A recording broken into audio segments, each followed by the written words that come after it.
하나님의 영광을 위하여 라는 제목으로 하나님의 말씀을 통해 은혜를 나누고자 합니다. 제목을 따라하겠습니다. 하나님의 영광을 위하여. 하나님의 영광을 위하여. 다시 한번 하시겠습니다. 하나님의 영광을 위하여. 하나님의 영광을 위하여. 우리 좌와 필이신 분하고 인사를 나누겠습니다. 반갑습니다. 반갑습니다. 환영합니다. 반갑습니다. 은혜 받읍시다. 감사합니다. 감사합니다. 오늘 이렇게 거룩한 주일날 예배에 참석하신 여러분을 진심으로 환영을 합니다. 혹시 중으로 들어오신 분도 계시면 하나님께서 동일한 은혜를 더하여 주실 줄로 믿습니다. 여러분, 현재 우리가 만나는 환경을 보면은 웬만한 일들은 인터넷만 연결되면은 다 해결할 수 있는 시대입니다. 한때는 중요한 안보를 전하기 위해서 우체국에 가서 전보를 치던 시절이 있었습니다. 그리고 편지를 붙이던 시절이 있었습니다. 상대방과 통화를 하기 위해서 공중전화기에 동전을 넣던 시대도 있었습니다. 이제는 박물관의 유물처럼 옛날 이야기가 되고 말았습니다. 여러분, 젊은 세대는 그런 일이 있었는지조차도 기억하지 못하고 있습니다. 이제는 아침에 눈을 뜨면 그 자리에서 휴대폰으로 메시지를 확인하고 이모티콘을 통해서 감정을 간단하게 주고받습니다. 포털 사이트에 들어가서 오늘의 뉴스를 훑어보고 필요한 물품을 몇 번만 클릭을 하게 되면 구매할 수 있습니다. 여러분, 이런처럼 편리한 환경 속에서 우리는 살고 있습니다.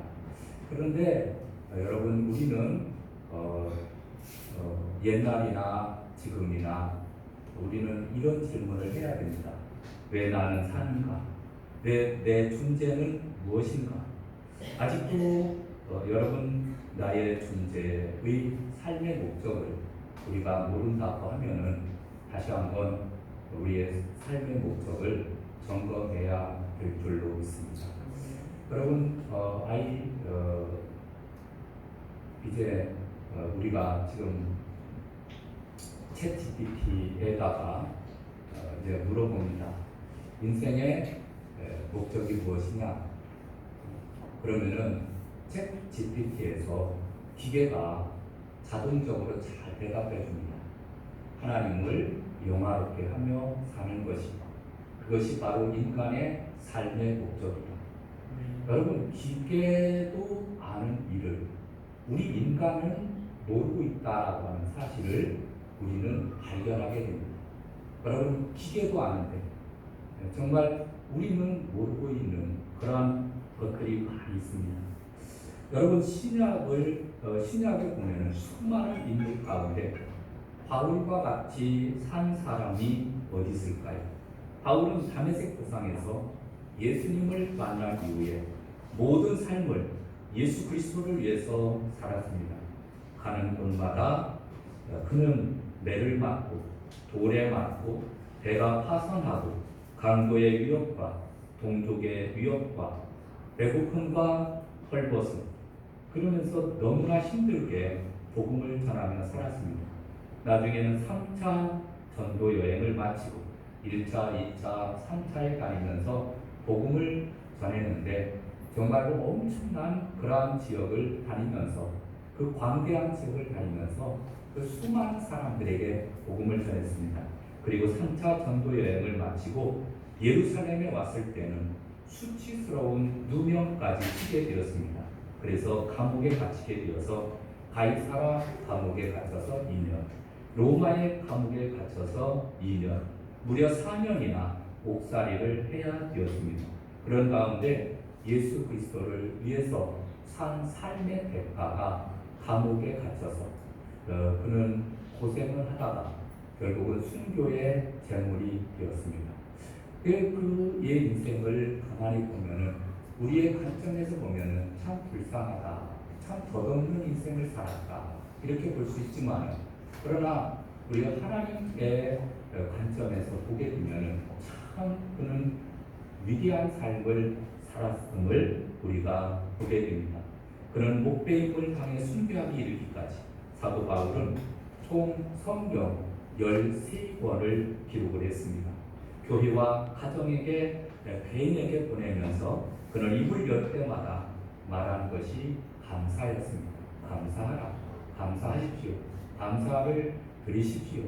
이 감사해야 될 것을 우리 인생들에게 말씀해 주고 있습니다. 감옥에 갇혀서 오히려 감옥에 갇히지 않은 우리들을 향해서 항상 기뻐하라, 쉬지 말고 기도하라, 범사에 감사하라. 이것이 그리스도 안에서 너희를 향하신 하나님의 뜻입니다. 라고 말씀하면서 이 감사할 것을 우리에게 권면해 주고 있습니다. 여러분, 우리도 사도 바울과 같은 그러한 인생이 되시기를 바랍니다. 아무리 시대가 바뀌었다 하더라도 우리는 우리의 삶의 목적을 바로 알아서 우리가 정말로 감사하는 인생이 되어야 될 줄로 믿습니다. 오늘 본문에 나오는 말씀은 바로 그러한 것을 가르쳐 주는데, 첫 번째, 자기만을 위한 삶을 내어놓아야 된다라고 말씀합니다.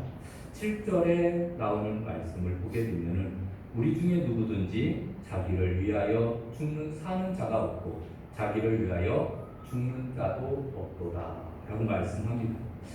이것은 어떤 이야기냐면은, 여러분, 사람이 매우 비장한 각오로 일을 시작할 때 하는 말이 있습니다. 죽기 아니면 살기라고 하는 표현입니다. 이 죽기 아니면 살기지, 이제 비장한 각오로 우리가 또 일을 해야 된다라고 하는 그러한 각오를 가지고 살게 됩니다. 여러분, 오늘 본문에 보면은 죽느냐 사느냐, 생사에 관한 여러 가지 문제는 우리에게 매우 중요합니다. 주님을 모르는 사람은 삶과 죽음에 관한 일을 이야기하면은 신자와는 다른 관점에서 바라봅니다. 사느냐 죽느냐라고 하는 문제를 가지고 이제 믿지 않은 사람들은 자기의 목숨과 명예를 구걸해서라도 우선적으로 살려고 합니다. 로마서 14장 6절에 보면은 나를 중히 여기는 자도 주를 위하여 중히 여기고 먹는 자도 주를 위하여 먹으니 이는 하나님께 감사하며 먹지 않는 자도 주를 위하여 먹지 아니하며 하나님께 감사하느니라 라고 말씀해 주고 있습니다. 여러분, 먹고 마시는 일에 주님의 영광을 위해서 하라, 감사하는 자가 되라 라고 우리에게 권면해 주고 있습니다. 구원받은 성도의 살아가는 삶의 원리를 보면은 불신자와는 판이하게 다릅니다. 여러분, 예수 믿는 자와 믿지 않은 자는 생각 자체가 다르게 되어 있습니다. 구원받지 못한, 그리고 불신자들은 자기만을 위해서 삽니다. 한마디로 이야기하면 자기만을 위해서 삽니다. 그런데 구원받은 자의 삶은 하나님의 영광을 위해서 살고 있습니다.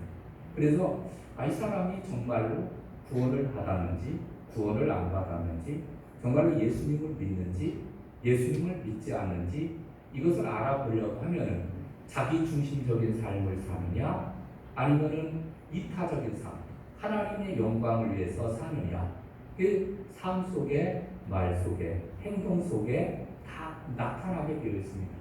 여러분, 우리는 이전에는 자기 자신을 위해서 살았습니다. 그러나 이제는 하나님의 영광을 위해서 삶을 살아가야 될 줄로 믿습니다. 현재가 중요합니다. 현재가 어떻게 살아가느냐, 이것이 중요한데, 여러분, 현재만이 나의 시간이고 나의 계획을 세울 수 있기 때문에 그렇습니다.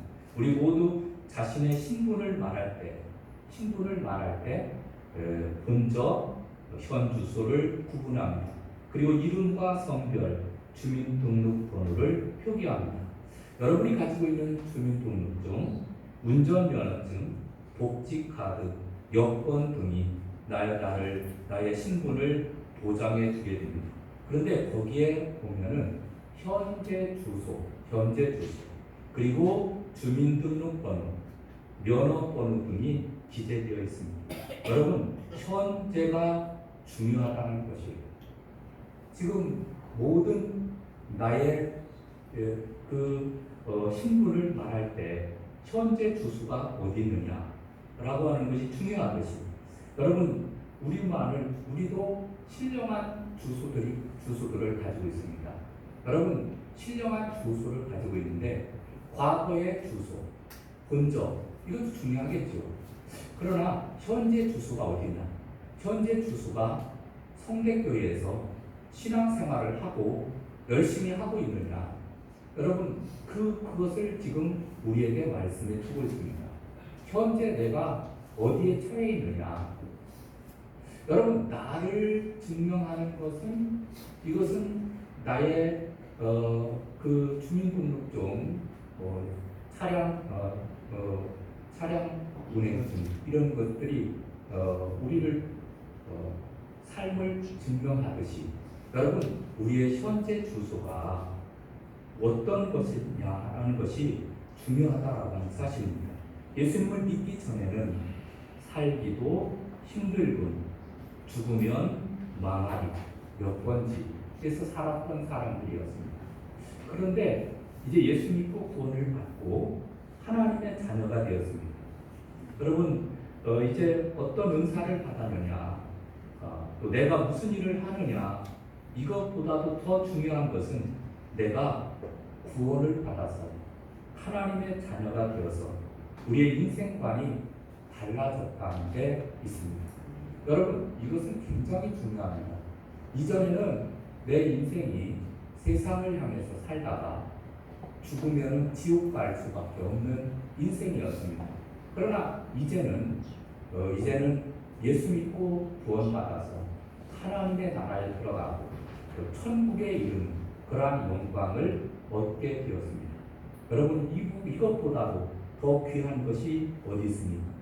이제는 삶의 목적이 우리가 무엇을 해야 하고 무엇을 해야 하는지, 또 반면에 우리는 또 어떻게 살아가야 되는지 우리가 분명히 그 삶의 목적 의식이 있는 사람과 우선순위가 바로 되어 있는 사람과 이제 우리는 구분을 해야 됩니다. 여러분, 이제 지금까지는 삶의 우선순위가 뒤죽박죽이었어요.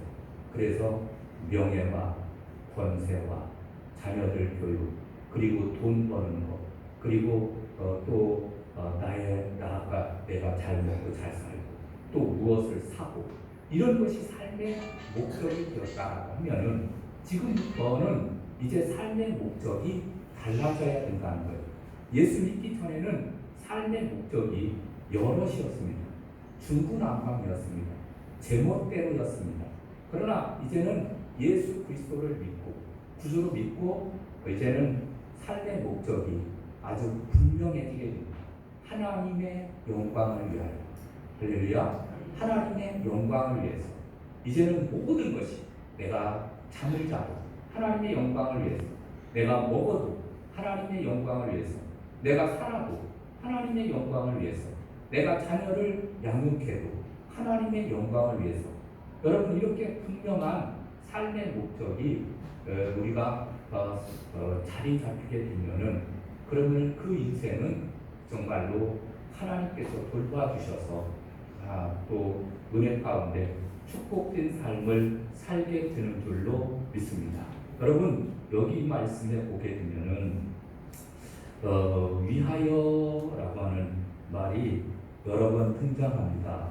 여러분, 7절, 8절, 9절에 보면은 우리 중에 누구든지 자기를 위하여서 또 자기를 위하여 죽는 자도 없도다. 우리가 살아도 주를 위하여 살고 우리가 죽어도 주를 위하여 죽나니. 그다음에 9절에 보면은 이를 위하여 그리스도께서 죽으셨다가 여러분, 이게 위하여라는 말이 7절에 2번, 8절에 2번, 9절에 한 번 나옵니다. 여러분, 우리는 누구를 위해서 살고 있습니까? 여러분, 나를 위해서 산다라고 하면 아직도 우리는 신앙의 걸음을 뛰지 못한 상태에 있는 사람들입니다.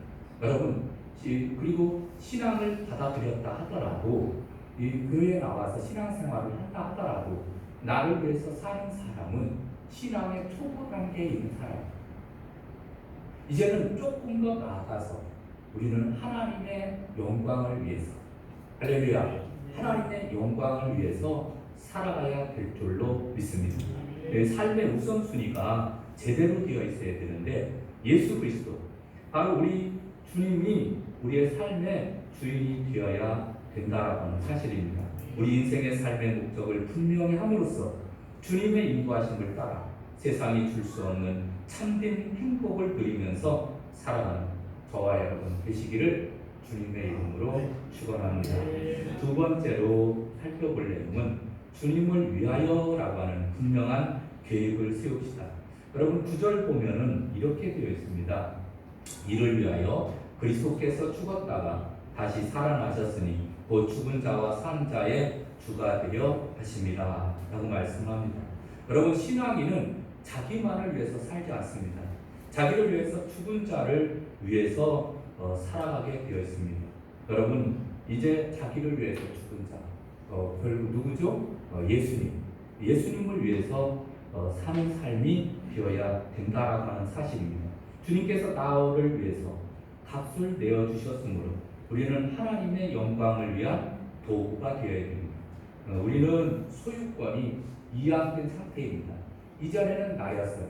그런데 예수님께서 십자가에 피 흘려서 피값으로 우리를 사셨습니다. 죄인인 우리를 구원하시려고 친히 몸버려 피 흘려서 십자가에 피를 흘려서 우리를 구속하여 주셔서 우리를 이제 죄와 사망의 권세에서 우리를 하나님의 자녀로 삼아 주셨습니다. 여러분 우리를 피값을 주고 사셨다니까요. 그러니까 이제 우리는 우리의 소유권이 이제는 하나님께로 넘어간 상태가 되었습니다. 이제는 내 것이라고 하는 것이 아무것도 없어요. 여러분 나의 건강, 나의 모든 소유, 나의 모든 또 명예, 나의 모든 지식, 이 모든 것은 다 주님의 것인 줄로 믿습니다. 여러분 주님을 위해서 살아가야 돼요.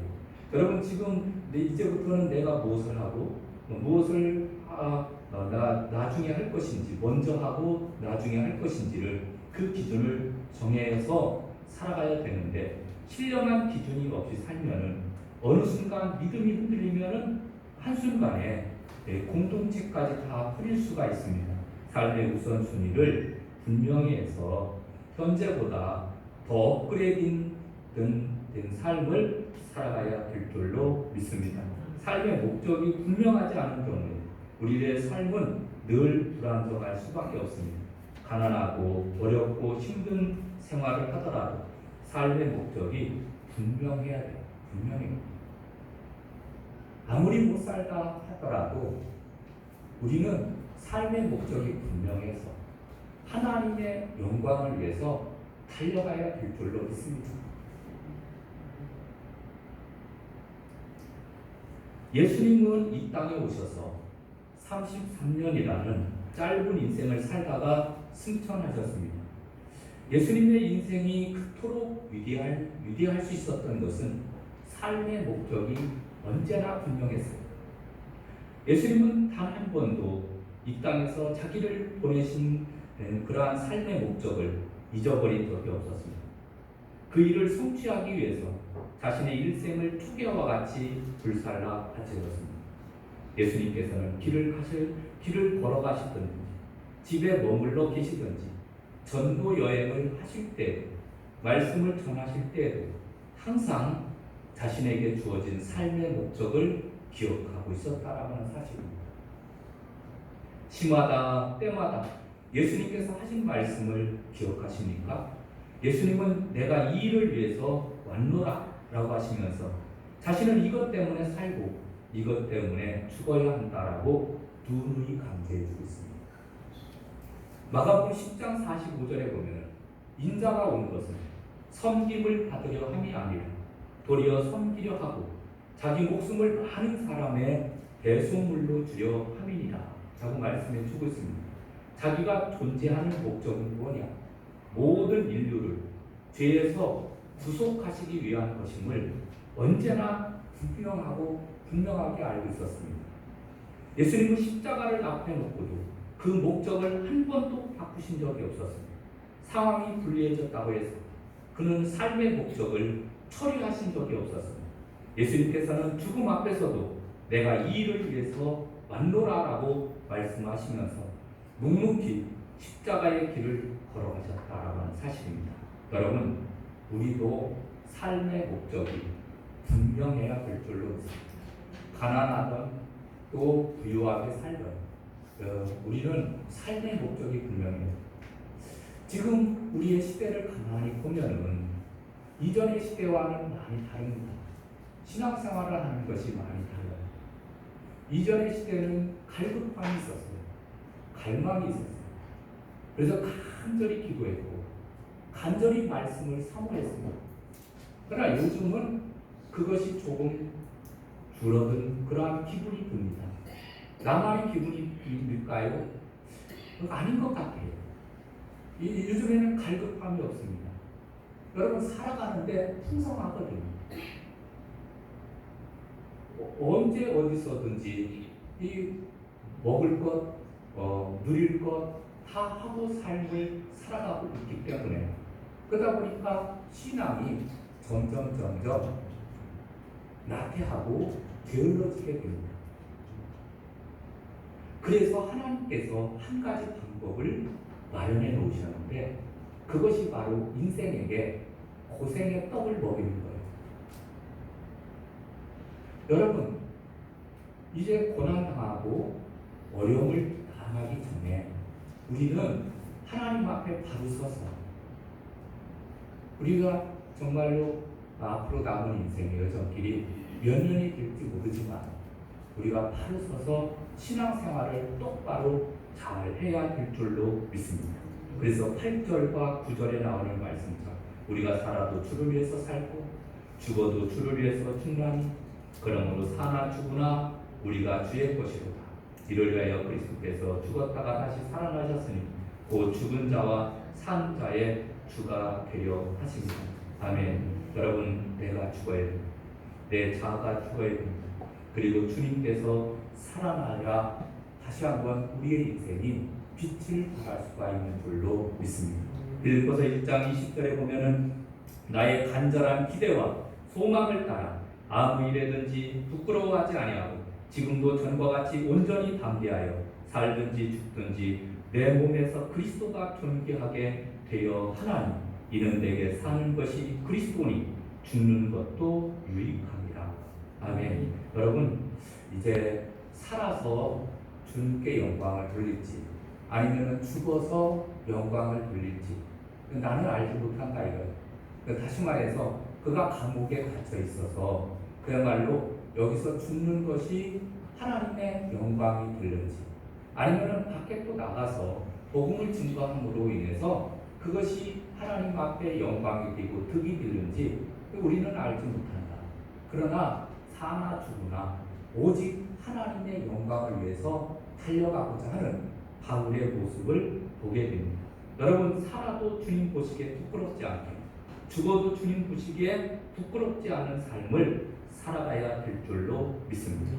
그래서 무엇을 가졌고 또 어떤 것을 하고 이러한 모든 것들 가운데 여러분 오직 주님만을 위해서 살아가야 될 줄로 믿습니다. 여러분, 주님을 위해서 사는 삶이 왜 그렇게 귀한 삶이냐면 오직 주님만이 길이요 진리요 생명이기 때문에 그렇습니다. 오직 주님만이 부활이고 생명이기 때문에 그렇습니다. 여러분, 그래서 우리가 복음성가에도 보면 이제 내가 살아도 주 위에 살고 이제 내가 죽어도 주 위에 준대 그러므로 나는 사나 죽으나 주님의 것이요 사나 죽으나 사나 죽으나 날 위해 피 흘리신 내 주님의 것이요. 아멘. 여러분, 사나 죽으나 우리는 주님의 것인 줄로 믿습니다. 여러분, 이 사실을 잊어버리지 마시고 여러분 사시기를 바랍니다. 그러면서 우리가 이 말씀을 암송을 한번 해보세요. 그리고 이 말씀을 입으로 고백해보세요. 여러분, 속으로 꿍 하고서 그야말로 고백을 하지 않고 있는 삶과 고백을 하는 삶은 달라지게 됩니다. 여러분, 찬송하는 삶은 이것을 우리가 영적으로 보게 되면은 영안을 띄어서 그 찬송하는 자를 보게 됩니다. 이 찬송을 부를 때 하나님 앞에 영광이 올라가게 되어 있습니다. 찬송을 부를 때 이 내 안에서 빛이 쫙 나가서 그야말로 하나님께 올라가는 거예요. 내가 입을 열어서 말씀을 낭독하고 암송을 할 때 하나님께 영광이 올라가는 거예요. 여러분, 이 놀라운 비결입니다. 그래서 우리가 늘 찬양하고 늘 그야말로 성경을 암송하고 살아가야 될 줄로 믿습니다. 영광을, 하나님께 영광을 올리는 삶은 바로 이렇게 하나님께 우리의 삶을 하나님 앞에 드리는 것이라고 하는 것을 우리는 꼭 기억해야 될 줄로 믿습니다. 나의 삶의 목적이 달라져야 됩니다. 나의 삶의 목표가 나에게서 주님께로 옮겨져야 됩니다. 오직 주님의 영광을 위해서 살아야 되며 우리의 삶의 목적이 예수님께 맞추어야 될 줄로 믿습니다. 그래서 먹어도 주님을 위해서, 안 먹어도 주님을 위해서, 잠자는 것도 주님을 위해서, 못 자는 것도 주님을 위해서, 배우는 것도 주님을 위해서, 입는 것도 주님을 위해서, 돈을 버는 것도 주님을 위해서, 직장 생활을 하는 것도 주님을 위해서, 결혼을 하는 것도 주님의 영광을 위해서, 건강한 것도 주님의 영광을 위해서, 건강치 못한 것조차도 주님의 영광을 위해서 해야 될 줄로 믿습니다. 여러분, 우리의 삶의 모든 것을 다 통해서 하나님께 영광을 돌리는 그러한 삶이 되어지시기를 주님의 이름으로 축원합니다. 여러분, 한 가지 예를 들고 말씀을 맺으려고 합니다. 어둠으로 가득 찼던 아프리카 대륙에 이제 일생을 바친 리빙스턴이라는 선교사가 있습니다. 하루는 원주민을 데리고 어떤 지역을 여행하게 되었습니다. 저녁에 원주민이 리빙스턴의 천막을 살펴보니 경건하게 무릎을 꿇고 기도하고 있었습니다. 이튿날 아침 선교사 리빙스턴은 늦게 일어나는 것을 이상히 여겨서 장막에 가보니 리빙스턴이 기도하고 있었습니다. 밤새도록 기도한 것인지 아니면 아침에 일어나서 기도를 한 것인지 모르겠어서 가서 이제 조용하게 또 일어나세요 하니까 아무 기척이 없어요. 그래서 이제 몸을 흔들었습니다. 그랬더니 리빙스턴은 그야말로 그 기도하는 자세로 푹 쓰러지더라는 거예요. 그는 길거리에서 물건을 파는 장사꾼의 아들로 태어났지만 방직 공장에서 고생하며 틈틈이 공부하여 의사가 되었습니다. 리빙스턴은 얼마든지 고국에서 편안히 살 수 있었습니다. 평범한 가장이 되어서 가족들과 오붓하게 살 수 있었습니다. 그러나 그 모든 것을 포기하고 선교를 위한 의사가 되었습니다. 아프리카 오지에서 죽어져가는 영혼을 위해서 수없이 죽을 고비를 전하면서 복음을 전하다가 조용히 하나님의 부름을 받았습니다. 리빙스턴의 심장은 아프리카에, 리빙스턴의 그 시신은 웨스트민스터 사원에 안장되어 있습니다. 잠비아의 일나라라고 하는 곳에서 일어난 사건입니다. 여러분 잠비아의 일나라라는 곳에서 복음을 전하라. 그리고 마지막 순간 기도하다가 숨질 거예요. 그 인생이 어떻게 보면은 무의미한 인생 같지만 그러나 하나님의 영광을 위한 가장 아름다운 삶이었다라고 하는 것을 우리는 부인할 수 없어요. 여러분 우리의 인생이 다할 때 우리는 어떤 인생을 살 것인가? 우리는 사나 죽으나 오직 하나님의 영광을 위해서 살아가야 될 줄로 믿습니다. 기도하시겠습니다. 하나님 아버지 감사합니다. 오직 하나님의 영광을 위하여 리빙스턴처럼 삶을 살아가게 도와주시옵소서. 자기만을 위한 삶을 내려놓고 자기 중심의 삶에서 이제는 주님 중심의